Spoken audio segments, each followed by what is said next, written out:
কাকে জড়ি ধরে আছিস তুই? ও মজা পাচ্ছে, মজা। আলো কপাল কুঁচকে ফেলে, কঠিন গলায় বলে, বাজে কথা বন্ধ করুন। একজনের মৃত্যুতে আমি মজা পাবো কেন? একজনের মৃত্যুতে না, এই পরিবারের ভোগান্তিতে মজা পাচ্ছিস তুই, হতচ্ছাড়ি। সব মহিলারা হতভম্ব হয়ে যায় ইলোরার কথা শুনে। আলো ধমকের সুরে বলে, কথা বুঝে শুনে বলবেন, মুখ সামলে কথা বলবেন। দাদি। নরম গলায় সামিন ইলোরাকে ডাকে। ইলোরা ঘুরে তাকায়। সিঁড়ির কাছটাতে দাঁড়িয়ে আছে সামিন। সাদা রঙের পাঞ্জাবি পরনে, তার মাথার টুপিটা খুলে হাতে নিয়েছে। আলো ঈশিতাকে রেখে উঠে দাঁড়ায়, তারপর খুঁটিয়ে খুঁটিয়ে সামিনকে দেখে। যে লোকটা তাকে একদিন বাবাহারা করে দিতে পারত, আজ নিজের বাবা হারিয়ে কতটা পরিবর্তন এসেছে চেহারায় সেটা দেখতে থাকে। সামিন একবারের জন্য আলোর দিকে তাকায়নি। সে নিষ্প্রাণ গলায় ইলোরাকে বলে, কেউ মৃত ব্যক্তির বাড়িতে সমবেদনা জানাতে আসলে তাকে এভাবে অপমান করতে নেই।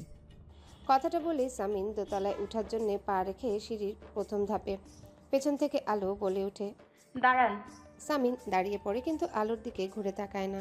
আলো এগিয়ে এসে সামিনের পেছনে দাঁড়িয়ে বলতে থাকে, জানি এই সময় এসব কথা বলা উচিত না, তবুও বাধ্য হয়ে বলছি। আমার দাদুর দেয়া একটা চেন বিক্রি করে টাকা নিয়ে এসেছি আমি। টাকাগুলো নিয়ে আমাকে ঋণমুক্ত করুন।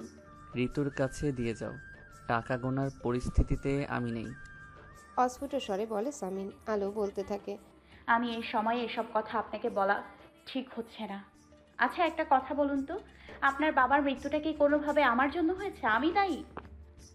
সামিন নিচু স্বরে কিন্তু তেজি কণ্ঠে বলে, মোটেই না, অবান্তর কথা। কাল সন্ধ্যার ঘটনার পর থেকে আপনাদের বাড়ির লোকজন আমাকে অপরাধী সাজিয়ে আমার দিকে আঙুল তুলছিল।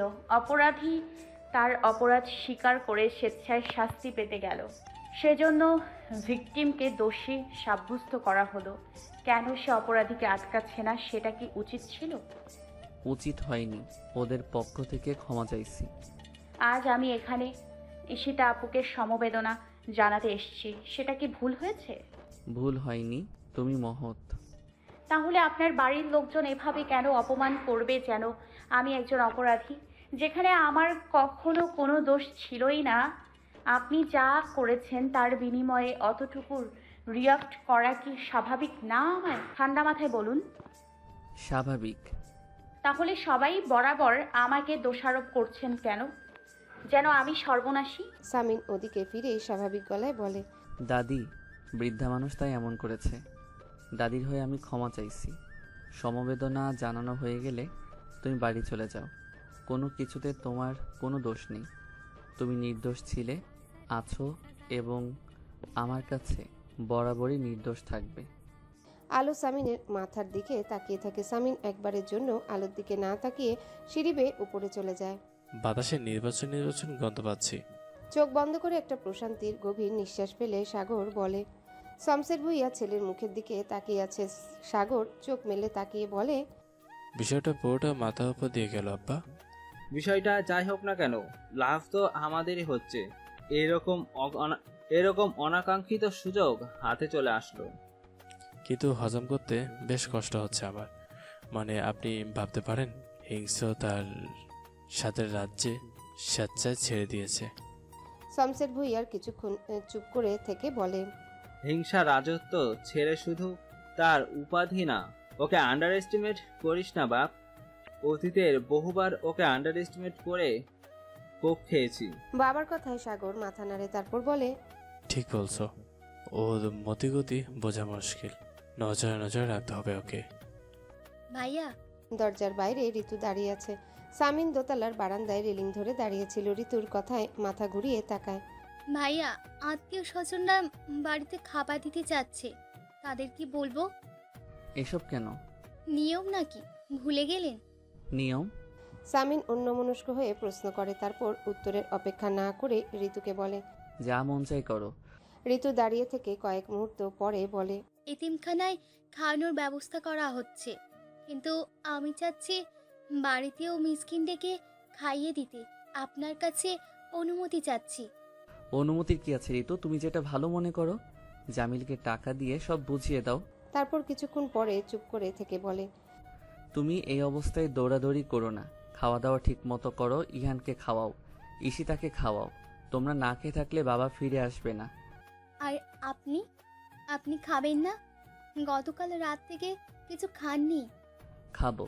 এক গ্লাস পানি পাঠিয়ে দাও কাউকে দিয়ে।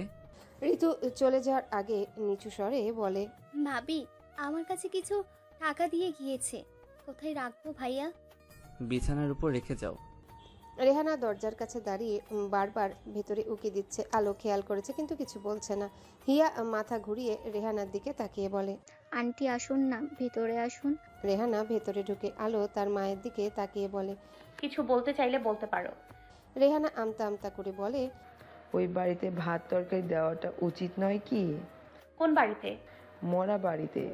আলো মায়ের মুখের দিকে তাকিয়ে থাকে, তারপর বলে, কেন? তুমি কি সত্যি বেয়াই বাড়ি ভাবছো ও বাড়িকে? রেহানা কিছুক্ষণ চুপ করে থেকে বলে, পাড়া প্রতিবেশীরা ফাঁকা কথা শুনিয়ে যাচ্ছে। কোন জন্মে আমি পাড়া প্রতিবেশীর কথা গায়ে লাগিয়েছি? এখন ভাত তরকারি রেঁধে পাঠাবে। কাল ওই স্বামী ইয়াসার এসে তোমার কাছে জামাই আদর খেতে চাইবে, খাওয়াবে তুমি? আলো এভাবে কথা বলিস না, লোকটার বাবা মারা গিয়েছে, এখন অন্তত চুপ কর, শুনতে ইচ্ছা করছে না আর। হিয়া চেঁচিয়ে বলে উঠে। আলো চুপ হয়ে যায়।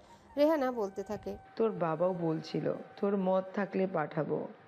এক সমাজে চলতে গেলে শত্রুর বাড়িতেও তো মানুষ এসব দেয় সামাজিকতার খাতিরে। হ্যাঁ, তোমরা এখন মেয়ের কিডন্যাপার আর ছেলেদের গলায় চাকু ধরা লোকের মরমে মরিয়া হয়ে উঠেছ। যাও পাঠিয়ে দাও। আমাকে বলছো কেন? পাড়া প্রতিবেশীর থেকে অনুমতি নাও। রেহানা কিছুক্ষণ মেয়ের মুখের দিকে তাকিয়ে থেকে চলে যায়। হিয়া আলোর দিকে তাকিয়ে বলে, তোকে কি দিয়ে বানিয়েছে আল্লাহ? আমার সেদিন রেপ হতে পারতো হিয়া। হয়নি তো, তাই না? তোকে বিয়ে করেছে রোজ কত শত পলিটিশিয়ানরা মেয়েদের রেপ করে বনে জঙ্গলে ফেলে দিয়ে যায়, কেউ খবর রাখে না। এমন কিছু তো তোর সাথে হয়নি, তোকে বিয়ে করেছে, শেষমেশ ভুল বুঝতে পেরে তোর জন্য নিজের ক্যারিয়ারের বলি চড়িয়েছে। তোরা যে দৃষ্টিকোণ থেকেই অন্যায়টাকে দেখবি না কেন হিয়া, ওটা অন্যায় থেকে যাবে, একটা ঘোর অন্যায়। হ্যাঁ, অন্যায় অন্যায় থাকবে, কিন্তু একজন অপরাধী যে সারা জীবন অপরাধীই থাকবে, তোকে এমন কথা মাথার দিব্যি দিয়ে কে বলেছে? জবাব দে আমাকে। না, সে হজ করে হাজি হয়ে গিয়েছে, কিন্তু আমি তার কাছে যাব না। কি করবি এখন আমাকে? তোরা মেরে ফেলবি? মেরে ফেল। হিয়া চুপ করে আলোর মুখের দিকে তাকিয়ে থাকে। আলো বলে, তোদের কাছে সে ফেরেশতা সব মানুষ, কিন্তু আমার কাছে সে একটা অপরাধী থাকবে। অপরাধীকে ক্ষমা করা যায়, তার প্রতি সহমর্মিতা দেখানো যায়, কিন্তু সংসার করা যায় না হিয়া। আমি কোনো সমঝোতার সংসার চাই না হিয়া, আমি চাই একটা ভালোবাসার সংসার। ওনাকে আমি কখনো ভালোবাসতে পারবো না রে, বুঝবি না তোরা, আমাকে কেউ বুঝবি না। শরীর খারাপ? ফুয়াদ ঘরের ভেতরে ঢুকে সামিনের বিছানায় বসে। সামিন আধা শোয়া হয়েছিল। মৃদুস্বরে বলে, মাথা ব্যথা, মেডিসিন নিয়েছি। ঈশিতার জন্য ডাক্তার ডাকা হয়েছে, অবস্থা খারাপ করে ফেলেছে নিজের। পড়ি আছে দেখবে। ইসমামের সাথে কথা হয়েছে? বিকেলে হয়েছে, ভেঙে পড়েছে খুব। ওকে সামলানোর কেউ নেই ওখানে। আর তোকে? ফুয়াদ সামিনের দিকে তাকিয়ে বলে, তারপর বলতে থাকে, তোকে সামলানোর কেউ আছে? তুই নিজেকে দেখেছিস? তুই আছিস, জামিল আছে, আর কাকে লাগবে আমার? সামিন ঠান্ডা গলায় জবাব দেয়। কিছুক্ষণ দুজনায় চুপ। তারপর সামিন বলতে থাকে, বাবা সবসময় আফসোস করতেন তার মৃত্যুশয্যায় ইসমাম পাশে থাকবে না। আজ দেখ, ভাগ্যের কি নির্মম পরিহাস, তার একটি সন্তানও থাকতে পারল না। সবকিছু ঘেটে দেই আমি ফুয়াদ। তুই ঠিক বলিস, আমি বড্ড অযোগ্য। ফুয়াদ তার বন্ধুর কাঁধে হাত রাখে। সামিন দ্রুত নিজেকে সামলে নেয়। ফুয়াদ প্রসঙ্গ পাল্টে বলে, আতাউর আলমের বাড়ি থেকে ভাত তরকারি পাঠানো হয়েছে। সামিন চুপ করে থাকে। ফুয়াদ বলে, হঠাৎ কি হয়েছিল? কেন এত বড় সিদ্ধান্ত নিলে? ও আমাকে বলল লাইফে আমার অস্তিত্ব টের পেলে ও সুইসাইড করবে। এত বড় একটা কথা বলল। তুই ঘৃণার পরিমাণ দেখেছিস? কতটা ক্ষত দিয়েছি আমি ওকে। কিচ্ছু সারাতে তো পারবো না, ভাবলাম একটু স্বস্তি দেই ওকে। ও মনে করে আতাউর আলম ভোটে দাঁড়ালে জিতে যেত, তাই আমি সেই ব্যবস্থা করে দিলাম। এতটুকু স্বস্তি তো আছিয়াকে দেওয়ার ক্ষমতা এই ফেরাউন রাখে। ও স্বস্তি পাক। ডেলিভারি বয় এসে নিচে দাঁড়িয়ে আছে। আলো আর শেফালি হাতে হাতে আচারের বয়ামগুলো নামিয়ে নিচ্ছে। সানজিদা, বিউটি, হিয়া, শ্রাবণী মশলা প্রক্রিয়াজাত করছে। ডেলিভারি বয়কে দোকানের লিস্টগুলো বুঝিয়ে দিয়ে আলো অন্যায় হাত মুছতে মুছতে ছাদে যায়। ছাদে গিয়ে একটা বড় নিঃশ্বাস নিয়ে বলে, আজকের মতো কাজ শেষ। শেফালি আপু আর বিউটি আপু, তোমরা যাও, তোমাদের তো কাজ রয়েছে আরো। বাকি কাজ আমরা হাতে হাতে করতে পারবো। সত্যি বলেছ, যাবো আলো। যাও। শেফালি আর বিউটি চলে যায়। আলো বসে যায় বাকিদের সাথে মশলা প্রক্রিয়াজাত করতে। কিছুক্ষণ পরে নিচে চেঁচামেচির শব্দ শোনা যায়। সবাই সবার মুখের দিকে তাকায়। আলো উঠে গায়ে ওড়না জড়িয়ে নিয়ে সিঁড়ি বেয়ে নিচে নেমে বাড়ির আঙিনায় চলে আসে। আশেপাশে বাড়ির বেশ কিছু লোকজন দাঁড়িয়ে আছে। আলোর বাবা মাও আছে। আলোকে দেখে ব্যবসায়ী জালালউদ্দিন বলে ওঠে, এই যে এসে গিয়েছেন আসল লোক। কি হয়েছে আঙ্কেল? কি হয়েছে? তোমার জন্য তো এই পাড়ায় শান্তিপূর্ণভাবে কেউ থাকতে পারবে না দেখছি। কি করেছি আমি? কি করেছো? আজকাল হিজড়েদের সাথে চলাফেরা করো। তোমার ওইসব পোষা হিজড়েরা কি করে জানো? মহল্লার দোকানে দোকানে চাঁদাবাজি করে, ভদ্রলোকের হয়রানি করে বেড়ায়। এই তো গতকাল আর্কিটেক্ট সাহেবের 3 মাসের নাতনির মুখে দেখবে বলে বাড়িতে ঢুকেছিল, উল্টো করে ঝুলিয়ে দিয়ে এসেছিল শিশুটাকে। আর কত ধরনের অত্যাচার ওরা করে তুমি জানো? আলো একটা গভীর নিঃশ্বাস ফেলে বলে, শেফালি আর বিউটি আপু কি কিছু করেছে? করেনি তো, তাই না? ওরা করেনি, কিন্তু তোমার আজকারা পেয়েই তো ওরা সজ্জাতিরা মোল্লায় ঢুকে এমন করছে। স্বজাতি মানে? আমরা সবাই একই জাতি, সবাই মানুষ। শেফালি আর বিউটি আপু যদি কিছু করে থাকে তাহলে আমাকে বলুন, বাকিদের তো আর আমি লিড করিনি। থানায় কমপ্লেন করুন। জালালউদ্দিনের পাশ থেকে তার স্ত্রী বলে, বাদ দাও তো, এই মেয়েরে তুমি চেনো না, কোনো মুরব্বি জ্ঞান নেই এই মেয়ের। এর সাথে কি কথা বলছো তুমি?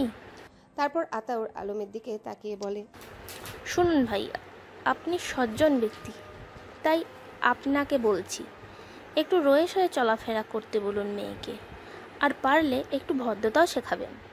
আঙ্কেল, আমার কিছু করার নেই, আমি আমার সিদ্ধান্ত জানিয়ে দিয়েছি। সামিন, দেখো, ওই দিন সন্ধ্যার পর থেকে তোমার প্রতি আমার যথেষ্ট বিরক্তি ছিলাম। এখন আমি যথেষ্ট মর্মাহত, তাই তোমাকে ধমকাচ্ছি না, কিন্তু তুমি তোমার সিদ্ধান্ত বদলে নাও, বারবার বলছি। না আঙ্কেল, আমি গুটিয়ে নিয়েছি সব কিছু থেকে। শামিন, তুমি কি ভুলে গিয়েছো নমিনেস পাওয়ার জন্য তুমি কি কি করেছিলে? ভুলে গিয়েছো তুমি কতটা পরিশ্রম করে তুমি এই পর্যায়ে এসেছো? কোনো টাকা পয়সা ইনভেস্ট না করে, কোনো অবৈধ উপায় অবলম্বন না করে ভুলে গেলে সব? কিছু করার নেই আঙ্কেল। চাইছোটা কি তুমি শামিন? পূর্ণ নির্বাচন আঙ্কেল। কথাটা বলে কবির আলমগীরের মুখের উপর ফোন কেটে দেয় সামিন। তারপর কিছুক্ষণ চুপ করে বসে থাকে। হঠাৎ ফোনের রিংটোন বেজে উঠতে সামিন ফোনটা রিসিভ করে কানে ধরে। ওপাশ থেকে রনি বলে, ভাই, মহল্লার কিছু লোকজনের সাথে ভাবি হাঙ্গামা করেছে। ওকে ওর মতো ছেড়ে দে রনি, ও সামনে নিতে পারবে, বিরক্ত করিস না ওকে। আমি নির্বাচনে দাঁড়াবো আবার? আতাউর আলম হতভম্ব হয়ে যায়। আলো বাবার দিকে তাকিয়ে তেজি কণ্ঠে বলে, হ্যাঁ, দাঁড়াবে। আতাউর আলম উঠে দাঁড়ায়, আতঙ্কিত মুখ নিয়ে বলে, অসম্ভব, আমি আর ওই মরণ খেলায় নামতে চাই না, একেবারেই না, তুই বাদ দে। কেন বাদ দিব? বাদ দিব না আব্বু। আবার নির্বাচন হবে, তুমি দাঁড়াবে স্বতন্ত্র প্রার্থী হয়ে, ভোট হবে, তুমি জিতবে, আর কেউ তোমাকে দমিয়ে রাখতে পারবে না আব্বু। আতাউর আলম মেয়ের মাথায় হাত রেখে নরম গলায় বলে, এত জেদ বড় খারাপ জিনিস মা, এত জেদ করিস না। আমি আগেরবার ভুল করেছিলাম। আমার মতো লোকের রাজনীতি মানায় না। আমার মতো 4 পয়সা লোকের, যার কোনো লোকবল নেই, অর্থ নেই, তার রাজনীতি মানায় না। কিন্তু তোমার দেশ সেবা করার মতো একটা উদার মন আছে আব্বু, ওইটাই যথেষ্ট আব্বু। সবটা যখন অগোছালো হয়েই গিয়েছে, আর একবার এই খেলাটা আমি খেলে দেখতে চাই। তুমি একটা সুযোগ পেয়েছো আব্বু, তুমি দাঁড়াবে, তুমি অবশ্যই নির্বাচনে দাঁড়াবে, এবং ওই ইয়াসার মির্জাকে তুমি জিতে দেখিয়ে দেবে, অবশ্যই দেখিয়ে দেবে। 30 মিনিট ধরে দাঁড়িয়ে আছে সে। যে কোচিং সেন্টারে আলো পড়ায় সেখানের হেডম্যাম এখনও এসে পৌঁছায়নি। চাবি তার কাছে। কোচিং সেন্টারটা গলির মেন রোডের ধারে। আলো পড়ছে, নিচে কপাল কুঁচকে দাঁড়িয়ে আছে। আজ পিরিয়ড হয়েছে, তাই মেজাজটা একটু বেশি বিগড়ে গিয়েছে। মাথা ঘুরে এদিক ওদিক তাকাতেই আলোর চোখ মুখ ভয়ে শুকনো হয়ে যায়। কিছু খ্যাপা কুকুর এদিকে ছুটে আসছে। আলো ডান পাশে একটা বাইক রাখা ছিল, সে ভয় পেয়ে বাইকের পেছনে গিয়ে দাঁড়ায়। আলোর দুর্ভাগ্য, কুকুরগুলো তার সামনে এসেই দাঁড়িয়ে আছে। আলোকে দেখছে সব কটা। এমনিতে এই মাসে সব কুকুর খ্যাপা হয়ে যায়, তার উপর এগুলো কেমন ভয়ঙ্কর মূর্তি ধারণ করেছে, জিভ বের করে আছে। আজ আলোর 12টা বেজে গেলেও যেতে পারে। সে ঢোক গিলে এদিক ওদিক অসহায়ের মতো তাকাচ্ছে। মেন রোডের অপোজিটে চায়ের দোকানে দাঁড়িয়ে চায়ের কাপে চুমুক দিতে দিতে আলোকে দীর্ঘ সময় ধরে লক্ষ্য করছিল সামিনের চোখে মুখে সংকোচ। সে জানতো না আলো এখানে পড়ায়, তাহলে সে আসতো না কখনোই। তার ফোনের রিংটোন বেজে যাচ্ছে। ফোনটা রিসিভ করতে ওপাশ থেকে ঈশিতা উদাসী গলায় বলে, ভাইয়া তাড়াতাড়ি এসে নিয়ে যাও আমাকে। আসছি। শুকনো গলায় বলে সামিন ফোন কেটে দেয়। কোনো উপায় না দেখে আলোর দিকে এগিয়ে যায় সামিন। কুকুরের ভয়ে দম বন্ধ হয়ে যাচ্ছিল আলোর, ছুটতেও পারছিল না সে। অসহায়ের মতো ডান দিকে তাকাতেই সে থমকে যায়। নেভি ব্লু রঙের শার্ট গায়ে, অগোছালো চেহারায়, ক্লান্ত ভঙ্গিতে সামিন তার দিকে এগিয়ে যাচ্ছে। আলো দাঁড়িয়ে থাকে সামিনের দিকে তাকিয়ে। লোকটাকে দেখে মনে হচ্ছে বাবার মৃত্যুর পর আর শেভ করেনি। ফর্সা মুখে খোঁচা খোঁচা দাড়ি, বাহুবলীর মতো শরীরটাকে রোগা লাগছে বেশ। সামিন আলো একেবারে কাছে গিয়ে নিচু স্বরে বলে, আমার বাইক। আলো অবাক হয়ে বাইকটার দিকে তাকায়। সে এতক্ষণ সামিনের বাইকে হেলান দিয়ে দাঁড়িয়েছিল। মুখ ভর্তি সংকোচ নিয়ে সে সরে দাঁড়ায়। সামিন বাইকে উঠতে যাবে তখন আলো নিচু স্বরে বলে ওঠে, কুকুরগুলোকে তাড়িয়ে দিয়ে যান। সামিন দাঁড়িয়ে পড়ে। আলোর নিচু করে রাখা মুখটার দিকে এক পলক তাকিয়ে নিচু হয়ে একটা ইটের টুকরা তুলে নিয়ে দৌড়ে ছুঁড়ে মারে। কুকুরগুলো দৌড়ে সেদিকে যায়। সামিন বলতে নাচে ও বলে ওঠে, আমার কাছে হেল্প চাইতে তোমার আত্মসম্মান অসম্মানিত হলো না? আপনার জায়গায় একজন পথচারী হলেও আমি হেল্প চাইতাম। নিচু গলায় বলে আলো। সামিন কিছু না বলে আবারও বাইকে উঠতে যাবে তখন আলো বলে ওঠে, আমার বাবা আবারও নির্বাচনে দাঁড়াবে। ভালো। এক শব্দে জবাব দেয় সামিন। আলো বলতে থাকে, এইবার সে জিতে দেখাবে নির্বাচনে। আচ্ছা ঠিক আছে। সামিনের ঠান্ডা জবাব কোনো এক অদ্ভুত কারণে আলো মেনে নিতে পারছে না। সে সামিনকে উত্তেজিত করতে বলে ওঠে, আপনার দয়া ছাড়াও মাথা উঁচু করে বাঁচা যায়, সেটা এইবার আমি দেখিয়ে দেব। সামিন আলোর দিকে তাকিয়ে ঠান্ডা গলায় বলে ওঠে, আমি পদত্যাগ করেছি, তার জন্য আবার নির্বাচন হবে। এটাও কিন্তু এক প্রকার দয়া। আলো, দয়াটুকু নিতে তোমার আত্মসম্মানে বাঁধলো না? আলো শীতল চোখে সামিনের দিকে তাকায়, তারপর খেপে গিয়ে বলে, না, কারণ আপনি গতবার অবৈধভাবে ভোটে জিতেছেন। আপনার পদত্যাগ করা উচিত, এটা দয়া নয়। সামিন তাচ্ছিল্যের হাসি হাসে। সে হাসি আলোকে পীড়া দেয়। সে দাঁত খিচিয়ে বলে, খুব আত্মবিশ্বাস আপনার নিজের প্রতি, তাই না? খুব আত্মবিশ্বাস। তাহলে একটা বাজি ধরেন আমার সাথে। কি বাজি? আপনি আবার ভোটে দাঁড়াবেন। সামিন আলোর দিকে সরু চোখে তাকায়, তারপর বলে, আমার যদি ভোটে দাঁড়ানোর থাকতো তাহলে আমি পদত্যাগ করলাম কেন? আলোর মাথায় জেদ চেপে গিয়েছে। গম্ভীর কণ্ঠে বলে, আপনার অহংকার আমি ভাঙতে চাই। আপনি পদত্যাগ করেছেন এবং পুনরায় আপনি নির্বাচনে দাঁড়াচ্ছেন। তবে এইবার কোনো দল থেকে টিকিট নিয়ে নয়, আমার বাবার মতো একজন স্বতন্ত্র প্রার্থী হয়ে। বলুন রাজি আছে দম? অনেক তো দলের নাম ভাঙিয়ে খেলেন, এখন নিজের ক্ষমতা দেখান পারলে। সামিন আলোর দিকে কিছুক্ষণ তাকিয়ে থেকে বলে, বাচ্চামো করো না। কথাটা বলে সামিন আবারও বাইকে উঠতে যাবে অমনি আলো বলে ওঠে, ঠিক জানতাম আপনার ক্ষমতা আসলে ওই দল। নিজের কিছুই নেই, ভয় পাচ্ছে এই আশার মির্জা। সামিন দাঁড়িয়ে পড়ে। আলোর দিকে কিছুক্ষণ তাকিয়ে থেকে বলে, আচ্ছা ধরলাম বাজি। তো মনে করো যদি তোমার বাবা জিতে যায় তাহলে কি হবে? তাহলে আপনি আমার আব্বুর পায়ে নাক খত দেবেন। সামিন চুপ করে আলোকে দেখে, তারপর বলে, তাই? আর যদি আমি জিতি, আমি যেটা বলবো সেটা শুনতে পারবে? আলো চুপ করে থাকে। সামিন বলে, দম তো তোমার নিজের নেই আলো, তাই আমার দম নিয়ে প্রশ্ন করো না। বাড়িতে গিয়ে ঠান্ডা মাথায় ঘুমাও। তোমার বাবার জন্য অগ্রিম শুভকামনা। আলো তাতে দাঁত চেপে বলে ওঠে, আমি রাজি। সামিন তাচ্ছিল্যের হাসি হাসে, তারপর বলে, তাই? ভেবে দেখো আলো, বেশি কনফিডেন্স ভালো না। আমি রাজি। কি চান আপনি? আমাকেই তো চাইবেন, তাই না? ঠিক আছে, আমি রাজি আপনার শর্তে, কারণ আমি জানি আপনি জিততে পারবেনই না। সামিন আলোর দিকে তাকিয়ে থাকে। আলো দাঁতে দাঁত চেপে বলে, এই আলো ভয় পাওয়ার মেয়ে না স্বামী আসার। আমি রাজি। বাবা জিতলে আপনি আমাদের কথা শুনবেন, আর আপনি জিতলে আমি আপনার কথা শুনবো। Challenge accepted. সামিন আলোর দিকে তাকিয়ে বলে, নিজের কথাই নিজে জড়িয়ে যাবে আলো, পরে আমাকে দোষ দিও না। আলো চুপচাপ দাঁড়িয়ে থাকে। সামিন বাইকে উঠে বাইক স্টার্ট করে চলে যায়। আলো হাত মুষ্টিবদ্ধ করে রেখেছে, গা এখনও জেদে কাঁপছে। যা হয় হোক, ওই লোকটাকে ওর ক্ষমতা দেখিয়ে ছাড়বে আলো। ওর দলের জন্য লোকজন ওকে ভোট দেয়, এটা হাড়ে হাড়ে টের পাবে। এইবার নির্বাচনে হেরে ওই সামি নিয়ে আসার মির্জা। কোচিং সেন্টারে হেড ম্যাম রিক্সা থামিয়ে আলোর সামনে দাঁড়ায়। অপরাধী গলায় বলে, সরি, 1 ঘন্টা দাঁড় করিয়ে রাখলাম তোমায়। সরি আলো। আলো ম্যামের দিকে তাকিয়ে শুকনো গলায় বলে, আপনার কি হয়েছে? আপনি এভাবে কাঁপছেন কেন? আর বলো না, গলির ওই মাথায় মেন রোডে এক ভয়াবহ অ্যাক্সিডেন্ট হয়েছে। একটা নীল রঙের আর 15কে একটা বালু ভর্তি ট্রাক রাস্তায় পিষে দিয়ে গেছে। লোকটার মাথা থেতলে গিয়েছে। আমি দূর থেকে দেখেছি, লোকের ভিড়, রক্তের বন্যা বয়ে গিয়েছে। সদর হসপিটালে নিয়ে যাওয়া হয়েছে। লোকটা মনে হয় না বাঁচবে। আলো এক নাগারে বলে উঠে হেড ম্যাম। আলো কেঁপে ওঠে। নীল রং আর 15-এ তো সামিন গিয়েছে মাত্র। আলো এদিক ওদিক তাকিয়ে বড় বড় নিঃশ্বাস নিতে থাকে। হেড ম্যাম বলে ওঠে, তোমার আবার কি হয়েছে? আলো আলো একটা ঢোক গিলে নিয়ে বলে, ম্যাম আজকে আমাকে ছুটি দিন, সরি। আলো কথাটা বলে মেন রোডে নামে একটা রিক্সা থামিয়ে উঠে পড়ে বলে, সদর হসপিটাল চলুন। আলো বুঝতে পারে না তার এত অস্থির লাগছে কেন। ফোনে বারবার ঈশিতাকে ফোন দিচ্ছে আলো। ঈশিতা ফোনটা ধরছে না। আলোর অস্থিরতা বেড়ে যাচ্ছে। হসপিটালের সামনে রিক্সা থামিয়ে কোনো মতে ভাড়া মিটিয়ে সোজা এমার্জেন্সিতে চলে যায় আলো। প্রচুর লোকজন সেখানে। সরাসরি ইউনিটে ঢুকতে একজন নার্স এসে তাকে থামায়। আরে আরে, কোথায় যাচ্ছেন? আলো এদিক ওদিক তাকিয়ে হাঁপাতে হাঁপাতে বলে, এই প্রথম ঝিল বাড়ির অ্যাক্সিডেন্ট স্পট থেকে একজনকে নিয়ে আসা হয়েছে। R15-এর আরোহী, অবস্থা খুবই খারাপ তার। আলো আতঙ্কিত মুখ নিয়ে তাকিয়ে থাকে নার্সের দিকে। নার্স বলে, হ্যালো বন্ধুরা, পরবর্তী পার্ট খুব তাড়াতাড়ি আসবে, তো সবাই অপেক্ষায় থাকো। আর চ্যানেলটি যারা এখনো সাবস্ক্রাইব করোনি তারা পরবর্তী পার্ট দেখার জন্য চ্যানেলটি সাবস্ক্রাইব করে রেখো। ধন্যবাদ সবাইকে, আমাদের সাথেই থেকো।